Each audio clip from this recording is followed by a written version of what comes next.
আমি আসলে কি বলতে লজ্জা লাগছে তো? আচ্ছা প্যারা নাই, আমি বলতেছি। তো সে মাছের ব্যবসা করে, ওর বাবা সহ বাজারে মাছ বিক্রি করে। মাছ বিক্রি করে,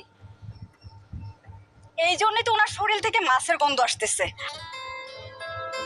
সুইটি, তুই একটা জেলের ছেলেকে বিয়ে করতে চাচ্ছিস? আরে সমস্যা কি, সুইটি যদি এই জেলেটাকে বিয়ে করে তাহলে আমরা কম দামে মাছ কিনতে পারবো। আরে দাম দিয়ে মাছ কিনতে হবে কেন? ভাইয়া তো তার শালিদেরকে ফ্রিতেই মাছ দিবে। সুইটি, তুই এই জেলে ছেলেকে বিয়ে করলে তোর আর বেকার থাকতে হবে না, তুইও তার সাথে মাছ বিক্রি করতে পারবি। তখন তোর শরীর থেকে মাছের গন্ধ আসবে, পারফিউম আর ব্যবহারই করতে হবে না। আরে দোস্ত, তুই যখন বিয়ের পর তোর জামাইকে নিয়ে রাস্তায় বের হবি না, তখন সবাই বলবে ওই দেখ জাইলার বউ যায়।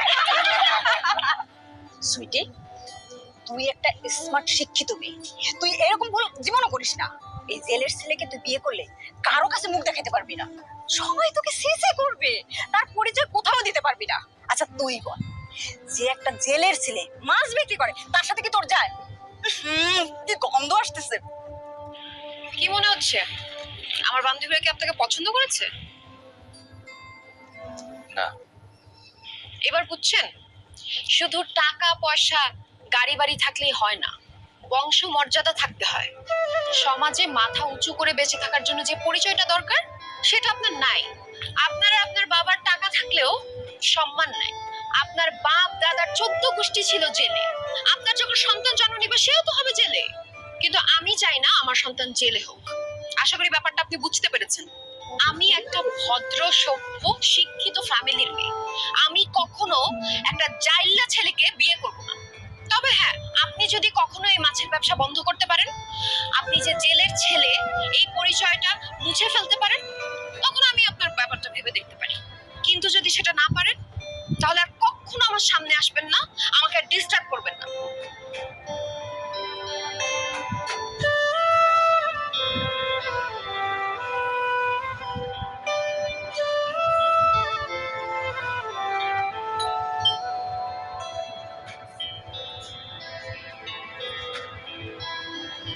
কি রে, এত দেরি করলি যে?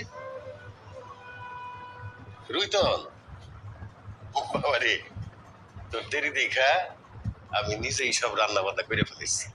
যা, হাত মুখ ধুই আয়, একসাথে বাপ বেটা মিলা গরম গরম খাই বানাই। বাদ না, আমার বিষয়টা তো বিষ খেয়ে আমি মরে যাই। কি করস? তুই বিষ খায় মরে যাবি কেন? কারণ তোমার ঘরে জন্ম নিয়ে আমার জীবনের সবথেকে বড় ভুল হয়েছে। তুমি এটা জানলা, তোমার কারণে রাস্তাঘাটে মানুষ আমার জানলা কয়। তুমি আমার জীবনটা নষ্ট করে দিছো। তুমি নিজে জানলা তুমি মাছ বিক্রি করো, তুমি আমার কেন জানলা বানাইলা? কেন তুমি আমার স্কুলে ভর্তি করলা না? কেন তুমি আমার পড়ালেখা শিখালে না? কেন নিজের মতো মূর্খ বানাইছো আমার? তুমি তোমার মতো একটা বাপের ঘরে জন্ম না নিয়ে আমি যদি একটা রিক্সাওয়ালার ঘরে জন্মাইতাম, তো আজকে আমার এই অবস্থা হইতো না। আমার এই সমাজে মাথা উঁচা করে বাঁচার মতো যদি ব্যবস্থা না করতে পারো, তাহলে কেন আমার জন্ম দিছো? জন্মের পরে আমার গলা টিপা মারা হতে পারো নাই, তাহলে তো আজকে মানুষের কাছে আমার এত অপমান এত অবহেলা শুনতে হইতো না। আমি বুঝতে পারছি, আমি যদি তোমার সাথে থাকি, তোমার সন্তান হয়ে থাকি, এই সমাজে আমি মাথা তুলে বাঁচতে পারবো না, আমি বিয়ে করতে পারবো না, আমি সংসার করতে পারবো না। তাই তোমার মতো জাইল্লা বাপের পরিচয় আমি আমার জীবন থেকে বুঝা পেলাম। আজকের পর থেকে তোমার আমি বাপ বলে পরিচয় দেবো না। তুমিও কারো কাছে কইবে না যে আমি তোমার সন্তান। আজকের পর থেকে তুমি আমার চিনো না, আমিও তোমার চিনি না। তোমার সাথে আমার কোনো সম্পর্ক নাই। এই সহায় সম্পত্তির টাকা পয়সা যা আছে আমার ভাগ আমারে বুঝাই দিবা।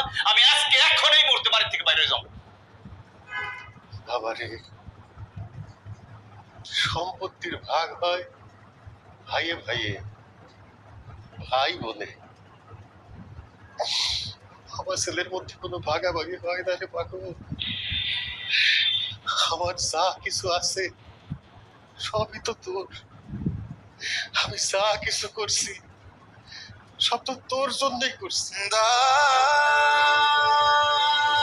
আপনার মধ্যে কোনো ভাগাভাগি হইব না। আমার সহায় সম্পত্তি, বাড়ি গাড়ি সব তোরে দিয়ে দিতেছে। ব্যাংকের ম্যানেজারে কইয়া আমার সব টাকা তোর অ্যাকাউন্টে দিয়ে দিতে বলতেছি। তুই বাড়ি ছেড়ে যাবে কেন? এই বাড়ি তো তোর। আমি তো তোর আরাম বয়সের জন্য এই বাড়ি ঘর করছি।